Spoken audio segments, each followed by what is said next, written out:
You're about to watch what we call an extended clip of the Young Turks, and the reality is it's somewhere in the middle. It's a little longer than our YouTube clips, but it's actually shorter than the whole 2-hour show, which you can get if you're a member. You can get it ad-free, and make sure you catch every news story we do that day. You're gonna love it as a full show. That's at tytnetwork.com/join. Thanks for watching.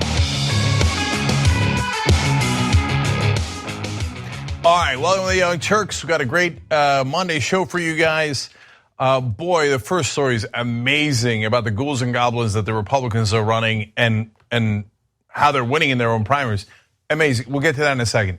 Later in the program, NRA has a new president and predator. He is a criminal, a convicted felon. He shouldn't even be allowed to own a gun because of his criminal record. He is a guy who has made deal with terrorists. I will explain a little bit later in the program. All of that is absolutely true. And at the same time, they're excusing torture that on a candidate that they are bringing up for the head of the CIA. That's an unbelievable story. And then in the second hour, lots of dancing, stories about dancing at least. And one of them involves a person by the name of Childish Gambino. Who is he? What does he do? And why is he so smart? Now, some of you already know the answers to that, but I found out this morning. Anyway, amazing, wonderful story. Yes, there are wonderful stories of the show. Let's do it. Let's go over here. Okay. The ghouls and goblins that the GOP is running now are unreal. They're all over the country. Roy Moore was a child molester in Alabama. He lost, but the general election, but he won the Republican primary. If you thought Roy Moore was bad, buckle up. Here comes Don Blankenship and Patrick Little. Now, Don Blankenship is a total monster. I'm going to give you some sense of who he is and how he's doing in a second. But before I tell you that story, I want you to make sure that you stick around for the Patrick Little story, because he's worse than Blankenship. And right now, he's in second place in the California Senate race among all contenders. He's number one among the Republicans. How could it be worse than Blankenship? Hold, we'll get to him, but let's talk about Blankenship. So he's a former coal baron. He was convicted because in one of his mines there was a gigantic explosion. 29 people died. He had purposely not done mine safety, and that's why he was convicted. And why? Of course, for an extra buck. Now he's running for the Senate seat in West Virginia. And you know him by another name that he has. Let's put up this picture here. You know him as the pallbearer, obviously, from the WWE. But oh God, that matches him uncomfortably well on several different fronts. So yes, that's what he looks like, but he also sounds like that. He also says insane things like China people. He keeps referring to China people and Mitch McConnell's China family. Why Mitch McConnell? Mitch McConnell's in Kentucky, he's running in West Virginia because he perceives Mitch McConnell to be the head of the Republican Party and the establishment. And yes, it is true that a PAC associated with Mitch McConnell has run ads against Blankenship in West Virginia because they want to win that seat. So that's why he keeps attacking Mitch McConnell. Now, we've run his ads in the past showing you what a lunatic Blankenship is, but he's not done yet. He's got a new radio ad, but that's not why I'm telling you this story. Wait till you see what position he's in. But first, yet another insane ad from Don Blankenship. This is Don Blankenship, candidate for U.S. Senate. The establishment politicians are getting desperate and more hostile. They are calling me a bigot, a moron, a despicable character, and mentally ill. But even if all of this is true, I will do a better job than they have done. They have resorted to this childish name-calling because they don't want us to focus on the issues. The issues are that we need more West Virginia jobs, we need to end the drug crisis, and we need an honest government. We do not need more childish behavior like you may have witnessed at the Fox debate. The fake news is also pretending to be offended by my use of the words China people. They seem not to realize that China is a country, not a race. The establishment has given millions of our jobs to China people and left many West Virginia people to fend for themselves. Send me to the Senate, and I will represent West Virginia people, not China people. I am an America person, and I will put America first. That is so amazing on several different fronts. First of all, there is no such thing as an America person. Not a thing. You made that up because you kept referring to China people, as in Chinamen. It's an old school slur against Chinese people and against all Asians in this country. Since he used that slur, he's now saying everybody's a person. What do you mean? There's Korea people, there's West Virginia people. I'm an American person. No one has ever said, I'm a West Virginia person before. It's not a thing. It's not a thing. You made it up. But my favorite part of the ad was in the beginning. They're calling me a bigot, a moron, and a despicable character, and mentally ill. Why would you repeat those charges in your own ad? But it gets better. The next sentence was, but even if all of this is true, he grants that it is possible that he's a moron and mentally ill. It's unreal, unreal. So that leads me to the news of today. Political reporting. As the tight contest hurtles to a close, 4 Republicans say they'd reviewed polling conducted in recent days showing Blankenship, who spent a year in jail following a 2010 explosion at his upper Big Branch mine that killed 29 workers, moving narrowly ahead of his more mainstream GOP rivals. He's leading.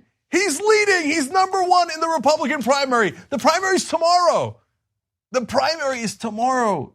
This goblin is likely to be the Republican nominee from West Virginia. You never know. I mean, he's getting so much media attention. It could change the dynamics of the race. And even Trump has gotten involved. So he tweeted out, to the great people of West Virginia, we have together a really great chance to keep making a big difference. Problem is Don Blankenship, currently running for Senate, can't win the general election in your state. No way, he says. Remember Alabama, vote Representative Jenkins or Attorney General Morrissey. So there's 2 other mainstream candidates, such as they are in the Republican Party. I mean, is there anyone that's sane left in the Republican Party? By the way, those guys are running ads saying that Blankenship is too liberal. In case your mind wasn't blown enough yet. Okay, so how is Blankenship going to respond to the big dog, Donald Trump, throwing him under the bus? Well, he's got a great answer. Watch. While West Virginia really loves Trump, it's his policies that they love. It's the fact that he has demonstrated that he'll support coal. He's demonstrated that he will, pass tariffs if necessary to support the steel industry. He's demonstrated that he is not a swamper.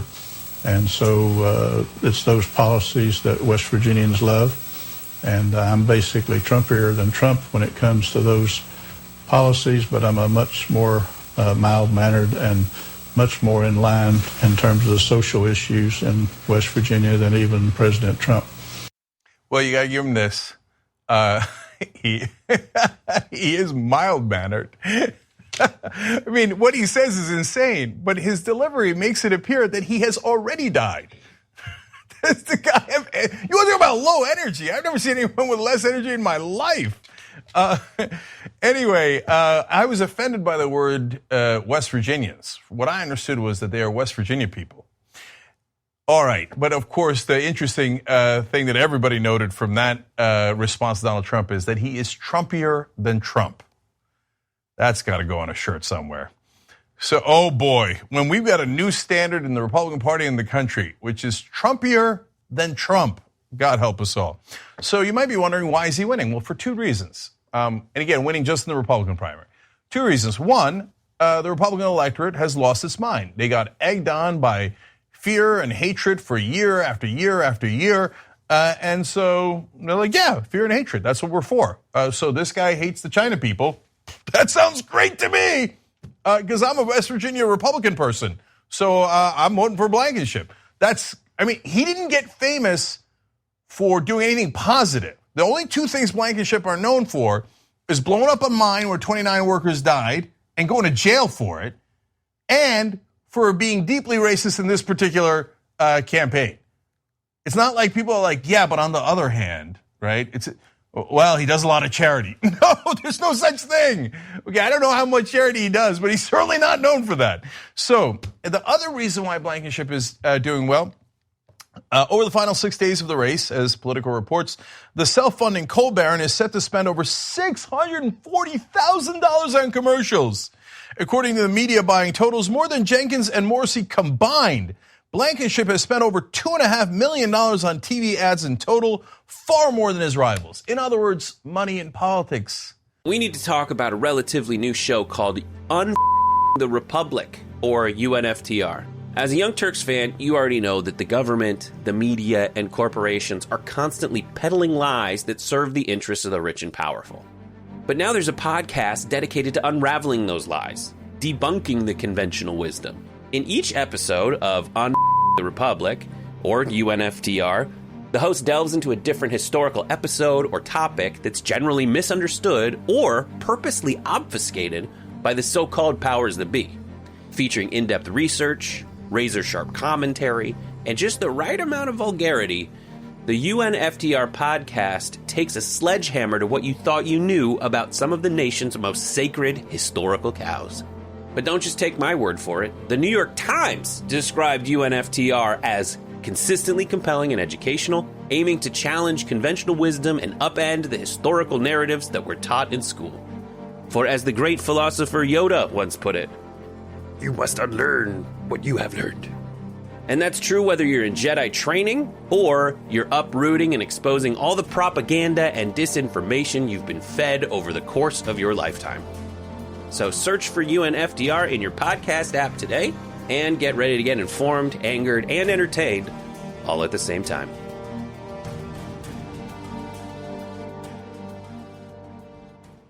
This guy made a ton of money running unsafe mines. He's now using that money to try to become the senator from West Virginia.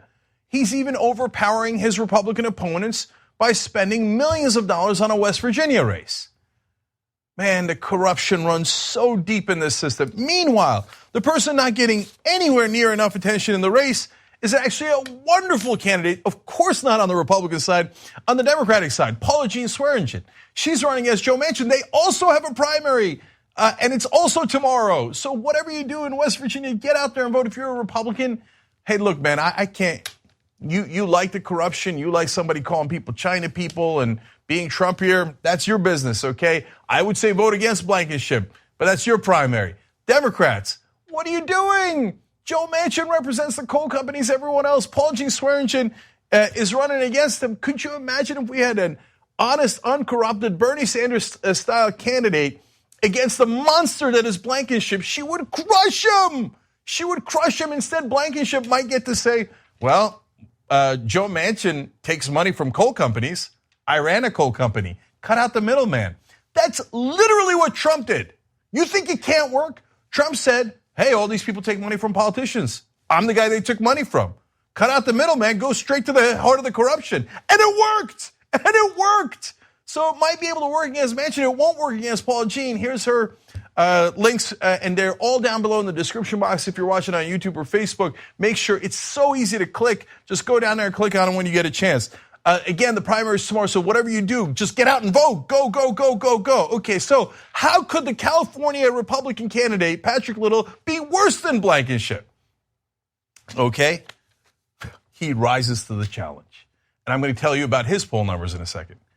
Little called Adolf Hitler one of the greatest leaders in history. And then he says he's running to liberate the U.S. from the Jewish oligarchy. And he describes himself as a white advocate who aims to crush anti-white racism in U.S. institutions. Well, that last one sounds like a right-wing troll on one of our videos. So, China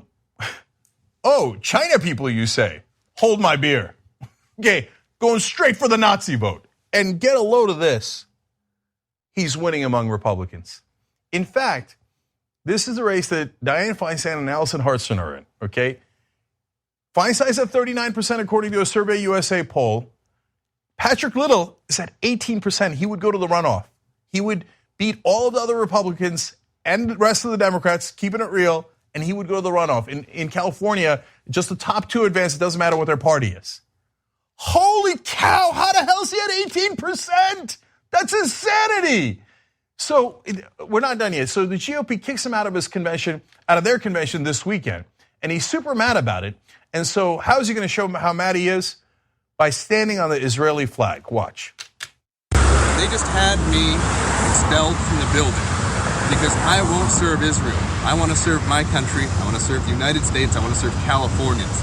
I will not bow to a foreign flag. I will not serve a foreign government. The Republican Party, the GOP of California, is nothing but Zionist stooges. They do the bidding of a foreign power that has committed terrorist attacks against this country. This is what the Republican Party's turned into. Look, I'm not the one that's saying they turned into this. The Republican voters are. Look at the polling. He's crushing the rest of the Republican field in California. Crushing them. I don't even know how they know about him, let alone the fact that they're like, oh, a neo-Nazi who loves Adolf Hitler. Yay! In California! So in California, the race, if it were to go off, if that poll is accurate and it goes off today, you would have Feinstein, who would be Hillarier than Hillary. I just made that up. Okay, but it's true on the context. Dianne Feinstein, way more conservative than Hillary Clinton. For the death penalty, voted for Bush's taxes, voted for Bush's Iraq war, voted to repeal the estate tax, just changed her mind after an Alison Hartson ad last week. Oh yeah, marijuana, maybe it should be illegal. She'd been fighting against that, fighting against criminal justice reform. She's so deeply conservative, funneled money to her husband, who was a defense contractor in the middle of the Iraq war after she voted for the war. That's how corrupt Feinstein is. So she's worse than Hillary Clinton versus Patrick Little, who's worse than Trump. Who's Trumpier than Trump and Trumpier than Blankenship. But luckily, you have a chance to make a difference. The top two advance. For God's sake, vote for the alternative Alison Hartson. She ran a nonprofit for 5 years, and the nonprofit's goal was to get money out of politics. She takes no PAC money, totally uncorrupted. She's crushing the rest of them on social media. She beats everyone else combined. I can go on and on. She beats everyone else in small donors. This is time for progressives to get redemption. It's 2016 on steroids, but we get a redo. This time, make the right choice. Vote for a Bernie Sanders-style progressive, deeply progressive. Here are the links for Alison Hartson. Again, they'll be in the description box below. This one is primaries June 5th. So beat the neo-Nazi, beat the corporatist. Why can't we have reasonable candidates that succeed? Why do we have to have monsters or total corporate hacks? Why can't we have someone actually fighting for the people? But if you live in California, you can make that happen, but you've got to go vote. You've got to go vote. So this is the Republican Party: Patrick Little, Don Blankenship, Roy Moore, Donald Trump. We didn't pick those people. The Republicans did. So tomorrow we get to find out if Blankenship is their official candidate in West Virginia. And then we'll see who finishes first among the Republicans in California, whether they make the runoff or not. But for God's sake, vote for real progressives who are not going to represent corporations or their donors and who are not going to represent monsters. They got a crazy new idea. They're going to represent you, the voters, instead of the donors or instead of the ghouls and goblins. But you got to go make that happen. Help them in every way you can. Get into the fight, and whatever you do, make sure you go vote. Go to the links down below and get in the fight. If you can't get in the fight to fight against a neo-Nazi, when do you get in the fight? This is the time. Okay. Whew. These are crazy times, insane times. Okay, now I'm not done with the California race, because now let's go to the other side. So now you got ghouls and goblins over here. Now you got the corporate guys over here. In the California Senate race, there are a lot of different candidates. The Republican leader is a neo-Nazi, Patrick Little. And the Democratic leader is Dianne Feinstein. She's a current incumbent. There's other great candidates like Alison Hartson. I'll tell you about that in a second. So who is President Obama going to support? There's, by the way, also a state senator who's a Democrat. Okay, so Obama has a ton of options on the Democratic side. So let's find out. Former President Barack Obama waded into California's Democratic primary for U.S. Senate on Friday, throwing his support to incumbent Dianne Feinstein. Say it with me. Of course! course he did. Do you really believe that Obama's progressive? Does anybody believe that anymore? That he was fighting for change. Change what? To change the system, to end the corruption, to get money out of politics. He didn't do anything for 8 years on that note. Change what? His main accomplishment was a healthcare plan that was originally written by the right-wing think tank Heritage Foundation. Wow! The dude is not progressive. He just isn't. It's not in his bones. He is the establishment. So who does he back? Of course he backs the most establishment candidate out there. And by the way, he went out of his way on this one. As the Associated Press notes, it is his only primary endorsement in the congressional races so far in 2018. He's like, wait. There's a Bernie Sanders-style progressive, Allison Hartson, running. No. I got to get involved in this one. Hold my beer. I got to go help my fellow corporate hack, Dianne Feinstein. Do you know that Obama's cabinet was picked by an employee of Citigroup, handed him a list, and Obama picked everyone on the list but one person? They say, oh, no, that employee is a guy who does the revolving door in Washington. He works in the government, then he works for the banks, then he works for the government, then he works for the banks. That's an explanation? That's an excuse? No. The bankers were his #1 donors in 2008, and they handed him a list of who would be in his cabinet, and that's what he did. At TYT, we frequently talk about all the ways that big tech companies are taking control of our online lives, constantly monitoring us and storing and selling our data. But that doesn't mean we have to let them. It's possible to stay anonymous online and hide your data from the prying eyes of big tech. And one of the best ways is with ExpressVPN. ExpressVPN hides your IP address, making your activity more difficult to trace and sell to advertisers. ExpressVPN also encrypts 100% of your network data to protect you from eavesdroppers and cyber criminals. And it's also easy to install. A single mouse click protects all your devices. But listen, guys, this is important. ExpressVPN is rated #1 by CNET and Wired magazine. So take back control of your life online and secure your data with a top VPN solution available, ExpressVPN. And if you go to expressvpn.com/TYT, you can get 3 extra months for free with this exclusive link just for TYT fans. That's expressvpn.com/TYT. Check it out today. So get it out of your head that Obama was in any way, shape, or form a progressive. He was a good, mild-mannered manager. Nice job. In terms of being a progressive and fighting for change, who the hell would support Dianne Feinstein if you're fighting for change? She hasn't changed in 50 years. She ran the Confederate flag when she was the mayor of San Francisco. Mayor of San Francisco, not Chattanooga. Why? Oh, she wanted to get the Democratic Southerners to vote for her for vice president for Walter Mondale. She voted for everything Bush ever asked for, the tax cuts, the Iraq war, on and on. She did the corruption, send the contracts to her husband in the middle of the Iraq war. What a convenient thing. You vote for the Iraq war, your husband gets all these contracts. And on it goes. Obama sees that, doesn't think that's the bug. He thinks that's the feature. And why Feinstein in particular?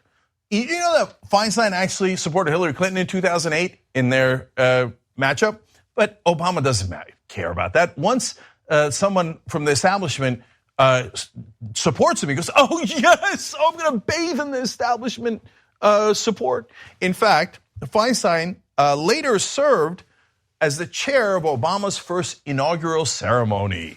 Well, that took a lot of money, and Feinstein brought in money for Obama. So progressives, no. Obama is not going to do that.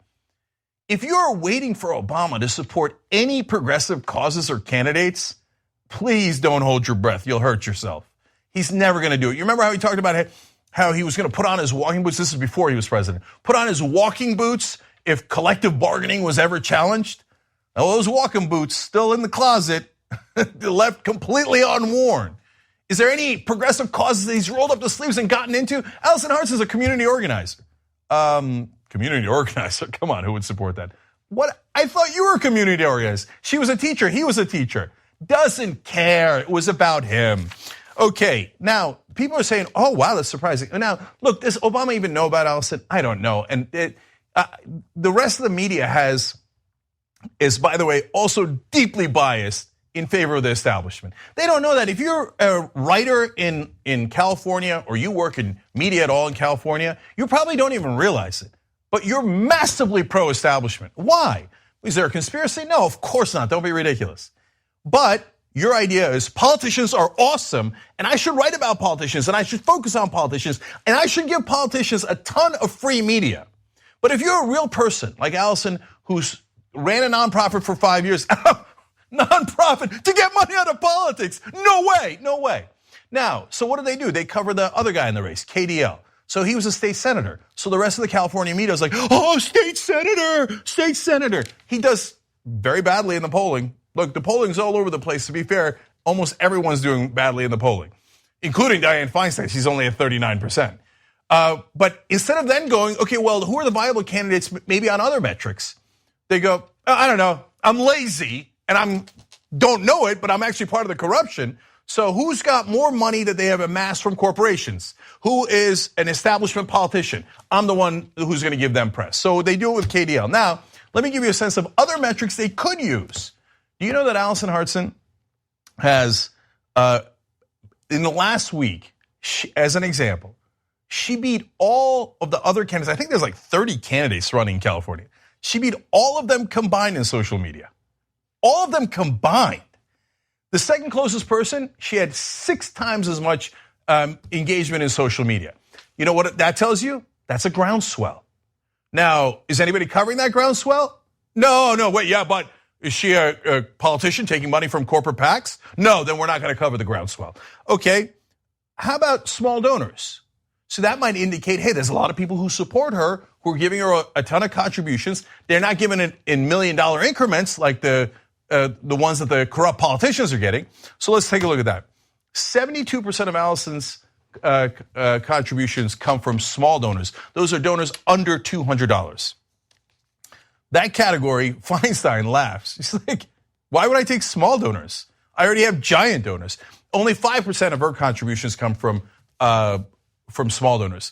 But KDL, the state senator, only 8% of his donations come from small donors. He takes the same kind of corrupt money that Dianne Feinstein does. So they say like as if he's like a progressive. No, he's not an alternative to the establishment. He's the establishment's backup plan. You want to get a sense of how much he gets from large contributors? This so-called progressive got 86% of his contributions from large donors. And the list goes on and on. He also takes money from defense contractors and telecoms who are against net neutrality. What kind of progressive alternative is this? He takes PAC money endlessly. What kind of progressive alternative is this? So the Obamas of the world and the mainstream media, they don't know the degree to which they are taking part in corruption if I am being kind to them. But the reality is they are. They reward big money. They reward establishment politicians over and over. But you don't have to do that. You can support Allison Hartson. We'll have the links down below to support Allison. Get in the fight. You volunteer. She's got over 1,700 volunteers. She's lapping the field. She's got more volunteers than everyone else combined. Okay, what else does she have to do? The only way that the rest of the media pays attention or Obama is if she went and said, well, I did raise millions of dollars from Comcast and Verizon and Lockheed Martin and Boeing and ExxonMobil. Then they'd be like, oh my God, you are a legitimate candidate. You are a legitimate candidate. She is. And you guys can support her. Okay, by the way, quick programming note there. I am going to do an event with her. You know I support her. Can you tell by now? Okay, May 8th. That's tomorrow. We'll cover the primaries. So tytnetwork.com/live. And then afterwards, I'm going to rush over to the Stalking Horse Brewery and Freehouse in Culver City. So RSVP at the link down below if you're watching this on YouTube or Facebook. And come over, $27. So they do fundraisers getting millions of dollars. We're doing it $27 at a time. They say it can't be done. I believe it can be done. I believe we can have a Bernie Sanders style progressive that can actually represent the progressives of California. Let's go do it together. Okay, one more. No, you know what? Let me save this. So I got Rudy Giuliani saying insane stuff. I got Oliver North now running the NRA. Criminals for criminals. I've got all of that when we return. Thanks for listening to this podcast. You're only halfway through, so hold, stay right here. Just want to remind you, if you want to get all 5 segments of the Young Turks commercial free, these are just 2 of them. Every day we do it. So go to tytnetwork.com/join and you'll get the whole 5 segments, 2 hours, ad free. Do it now.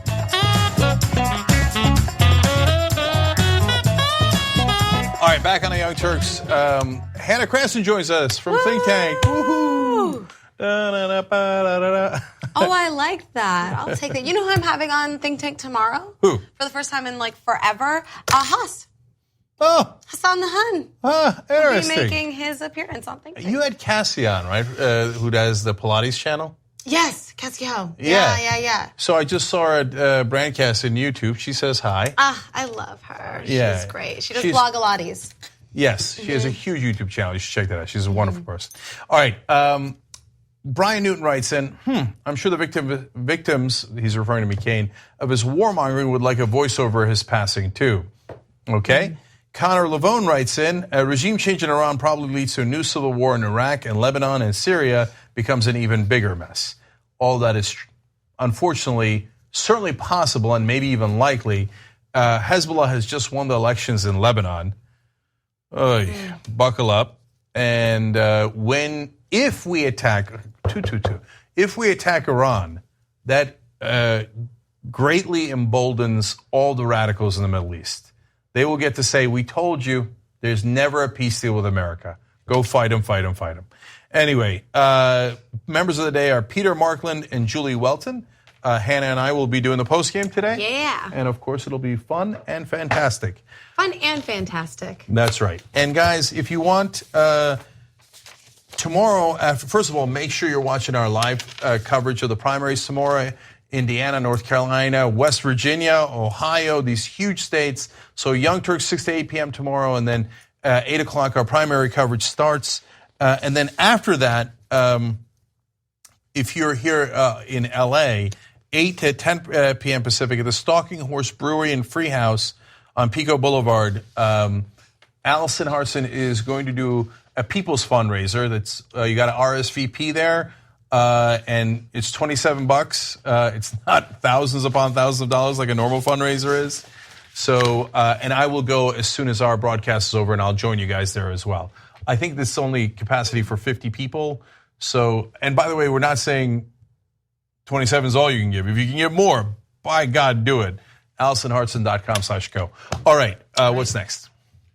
The University of Florida has been accused of racism after students were aggressively and forcefully dragged off stage during the graduation ceremony. Take a look at some of this video.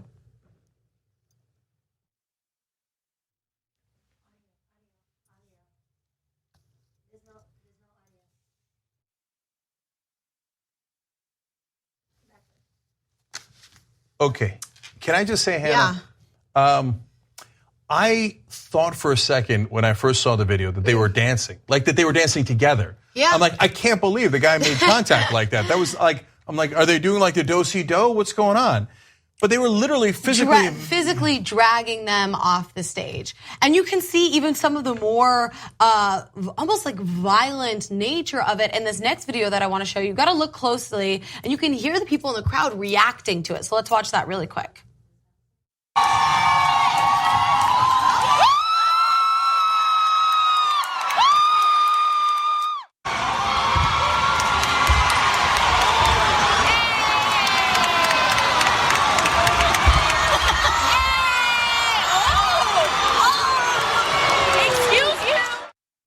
Wow. Right? Wow. So, look. Yes, sorry. Just real quick. Look, I know that those ceremonies can last forever, right? And there's 10,000 people graduating from the University of Florida.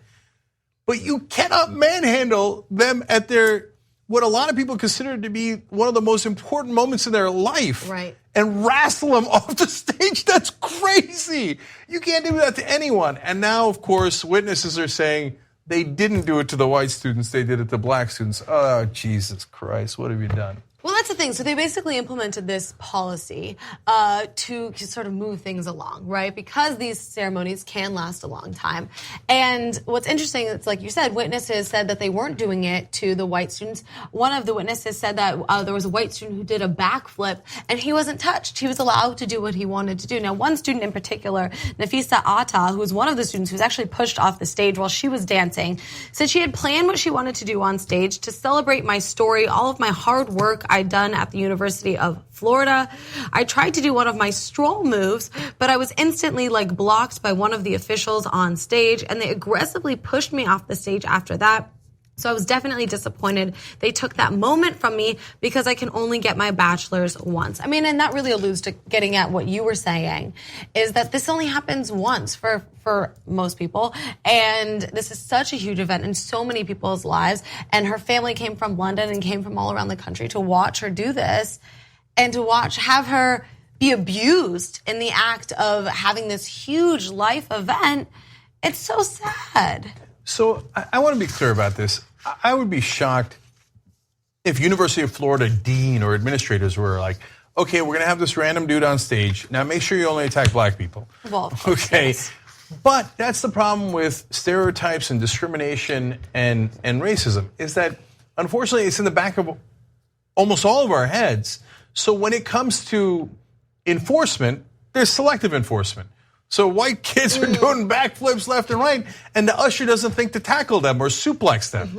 And so apparently strolling is part of a tradition, which I didn't know about. But yeah, so it is part ahead. part of the Black Greek organizations, and it's a sort of a celebratory dance. They'll do it at different events and things like that. Sometimes it's in a line, or sometimes it's a dance and things like that. They do stroll offs and things like that. Yeah, and look, I wasn't in a fraternity. I don't know anything about that. I've sat through incredibly boring ceremonies. By the way, the dancing makes it better, not worse. Okay, reading the 10,000 names is a real problem at hand. Okay. Yeah, seriously. And I don't think those ceremonies are that big a deal. Like, people are like, oh, your kid's graduating from preschool. Are you going to go nuts? No, it's preschool. If she can't graduate from preschool, we're in a lot of trouble. Anyway. Graduating college is a bigger deal than graduating from preschool. And Hannah, that's where I was going with it. But a lot of people think graduating from college is a giant deal, like a seminal moment and I know people who are brokenhearted because they couldn't walk, and hear their name because they graduated in the spring instead of the fall, whatever it might be, instead of the summer. And so to rain on their parade like this, you can't do that. What you can do is you say, hey, everybody, please don't dance, or please make it quick because we got to get through this. But you can't enforce it. You can't. Otherwise, you're tackling people. By the way, if there was no racial angle here, it would still be totally unacceptable. If they're tackling white people left and right, it's still not the right thing to do at people's graduation. Of course. You shouldn't manhandle anybody. Can we just put that as a base rule that everybody follows? I think that's a big component of it, right? The violent nature, the aggressive nature, not respecting people's bodies, but adding in the race aspect of it really adds another layer, right? And it's kind of what you were getting at, is that implicit bias and how we view Black people, and how a lot of white people view Black people as more threatening, as more dangerous, as not having a right over their own body and how it is treated or how it is touched or handled or whatever it may be. I mean, we see that with police brutality, and you're seeing it in this case on obviously a much less violent scale, but violent nonetheless. And it might be just that usher who thinks, well, if a white person is doing it, and he doesn't consciously think this, or maybe he does, I don't know the guy, but what happens oftentimes is subconsciously he sees a white person doing it, thinks, oh, they're full of joy because they're getting their diploma. He sees a black person, he thinks they're showboating. There they go again. I got to they told me to put an end to it. I'm going to go put an end to it. I mean, if he punched a white guy while he was doing not punch, that's too much, but he tackled the guy as he did with these people in the middle of his backflip, then I'd say, hey, the guy's just out of control. Yeah. Right? But there does seem to be a second component here. Yeah, and the university president did apologize, and he said that it was too aggressive, that it was out of line. But a lot of people say, too little, too late. You stole that moment from us. That was our one chance. Yeah. And so, and the fact that he was on stage and probably witnessing some of this and didn't say anything at the time also sort of reinforces why people are so upset about this. Yeah, look, if he saw it, that's more problematic. He might not have seen it. But if he did, they should have just said subtle, The usher dude, walk him out. We're done with the usher. Okay, the usher's not working out, right? But anyway, what I really hope is that it's just a lesson learned, and that and University of Florida says we're not doing that again, okay? And for all the other colleges and high schools out there, we know it's a long, boring process, but if someone actually wants to dance in the middle of it, let them dance. Give them a second. Let them enjoy their moment, and then the rest of us can get bored with the rest of the proceedings. Yeah. All right. Donald Glover, aka Childish Gambino, released his new music video and song this weekend, This Is America, and people are very excited about it. There's a lot of symbolism and commentary that we're going to get into now. Now, we can't show you the video because of copyright, but we're going to show you some screenshots and go into some of the most pertinent and important symbolism that is present in this video. So the first image I want to pull up here, oh, not that one, the image TA70, maybe. So the first image is of him shooting this man here. And what's interesting is in the beginning, he starts dancing, right? And some of his dancing is very exaggerated. Some are saying that it is a caricature of a character. A lot of people are saying that it resembles Jim Crow, and you can see that image now. Where he is being compared in that way. You can see a lot of even the stance is very similar there. And so he's in this stance while he shoots this man. Nothing happens. He gives the gun to somebody. They take it in a red cloth. They're treating the gun very nicely. And then the man is sort of dragged away. So a lot of people are saying that that's like a commentary on gun violence in America, how we really put guns on a pedestal before human life. And I think we have seen that time and time again. And that's really, Donald Glover's commentary on this. Yeah. Okay, so this is a brilliant video and an excellent political commentary, social commentary on America. It's not an accident that it's called "This Is America," right? And so first of all, I want to end the debate as to if he meant it. Of course, he meant it. So when he shoots the guy, nobody cares about the guy, but then they care about the gun and they treat it so gently. That's obviously a statement on the current state of America. His exaggerated dance moves are an obvious reference to how America views blacks historically as entertainers and are happy to have them entertain them, but their actual bodies, their dead bodies, are less relevant and don't get the attention. And he really emphasized that throughout the video. Yeah, you can see that a lot throughout the video because a lot of what he's doing these very popular dance moves that were made popular by people within the black community. And he's doing that at the forefront while in the background, so much is going on. So we can go straight to TA72 where you can see him dancing around where all of this violence, there's a police car, all of this craziness is going on in the background, which is really, to your point, Cenk, talking about how we're happy to elevate black entertainers. We're happy to appreciate black culture and appreciate black music. But then when it comes to violence against black people, nobody really cares. Everybody's focusing on what's on the forefront. And that's very problematic in our country, and that this is America. Yeah, and so the dichotomy of how we treat black entertainers versus the far more common African-American experience in this country is what he's pointing out again in a way that I think is amazing, saying like the real problems are in the background and no one cares. And in fact, they'll actively fight against it and fight against fixing it. But as long as you're dancing in front of people and entertaining them, they're like, okay, that's good, we like that. And then of course there's the Charleston reference. Yeah, so let's pull up that image right now, TA71. Where you can see this real back and forth in the video between joy and pain. And so there's these, choir members, you think they're just singing the chorus. He comes in with what looks like some sort of semi-automatic weapon, and he's dancing and then just shoots them all without even blinking an eye. Keeps on dancing the bodies are left just to remain there, whereas the gun again is taken carefully away from him and he remains untouched, unscathed, which is, similar to what happened in the 2015 Charleston shooting, where this man just went in, shot up a church. He was not treated. I mean, he obviously went to jail, but was not treated forcibly or anything like that. So the famous story about how they treated the Charleston shooter was that the cops, once they arrested him, took him to a Burger King and got him a meal. And so that got under a lot of people's skin, very understandably. And so people say, well, I mean, a choir, and is that over the top? No, the Charleston shooting happened at a church, at a Bible study. They were at a Bible study, they were at a church. It was a joyous moment. Guy came in, murders them, and walks out, and then the cops give him Burger King. And so, of course, it's a reference to that, and well done again. Yeah. And you know, part of the meta symbolism here is, he's saying, if all you're going to do is focus on us singing and entertaining you, well, then I'm going to put it in the song, and I'm going to put it in the video. Perfect. I love that. Yeah, I mean, everything in this video is so genius. Even the next part, he has, he says, this is a celly, that's a tool.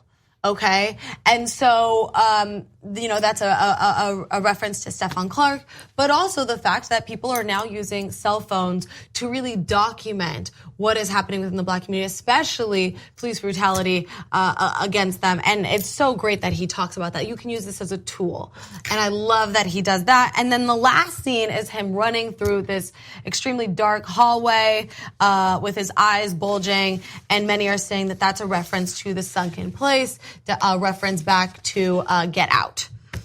Yeah. So there's a lot going on in this video, but it is genius. I mean, all the symbolism is there. And I mean, I watched it at least 5 times, and every time I felt like I noticed something different and something new. And I'm probably missing still half of the symbolism that he put into this. Oh, yeah, I am too, and I hope one day he explains it all, or maybe he doesn't and leaves it as a work of art. But so the Stephon Clark, of course, was shot by the cops in his own backyard. He had a cell phone, and the cops said they shot him because they were worried that it was a tool. And so they thought it was a tool that he was using to break into cars. It turns out, no, it was a cell phone, and he did not have any weapon at all. And I don't know if it's a reference to The Sunken Place when he's running out, or just a commentary on African Americans running from the police. And oftentimes people will say, why were they running in the first place? And after you've seen all the carnage in the video, who in their right mind wouldn't run? Yeah. Right? So either way, incredibly well put together, and it had this funny effect on me. So his series Atlanta is really well received. It's got a ton of great reviews from critics, etc. But I just, like, it's hard to keep up with all the shows and stuff. But after watching this video, I'm like, no, that's it. I'm going to go back and watch Atlanta. I believe it's this the guy same is awesome. director. I believe it's the same director who did both of them. Yeah, I mean, he's amazing. He's so multi-talented, and there's so many things in this video. Another aspect, one thing I want to bring up is he has the white horse and with the cloaked henchman on it, which is a reference to the apocalypse. And he's saying, "This is America," and that's kind of how I feel every day. But I can't even imagine for the Black community that is going through all of this, just constant violence and just disrespect by our country. Yeah, and it's apparently the first horse of the apocalypse, and it's in the background while he's still dancing. And everybody's paying attention to the dancing while the apocalypse has begun. So, and that's one interpretation, and there could be others as well. All right, anyway, wonderful job in that video, and I'm glad that he's making a statement. By the way, cue the right wing to a countdown of saying this is not the right place to make a statement, right? 3, 2, 1. Music, art, please, yeah. Yeah, art is not the right place to make a statement. Not the place. All right, we got to take a break, and then when we come back, the right wing have found a new way to attack Emma Gonzalez, but wait till you hear which Emma Gonzalez. Thanks for watching what I hope was a lovely edition of the Young Turks. Now, you know that is 2 of the 5 segments that we do because that's free. We want to have you support independent media and come watch the whole show that we do every day. That's 5 segments overall, no ads at all. That's at tytnetwork.com/join. Come become a member. Thanks for watching either way. Thanks for listening to the full episode of The Young Turks. Support our work, listen ad-free, access members-only bonus content, and more by subscribing to Apple Podcasts at apple.co/TYT. I'm your host, Cenk Uygur, and I'll see you soon.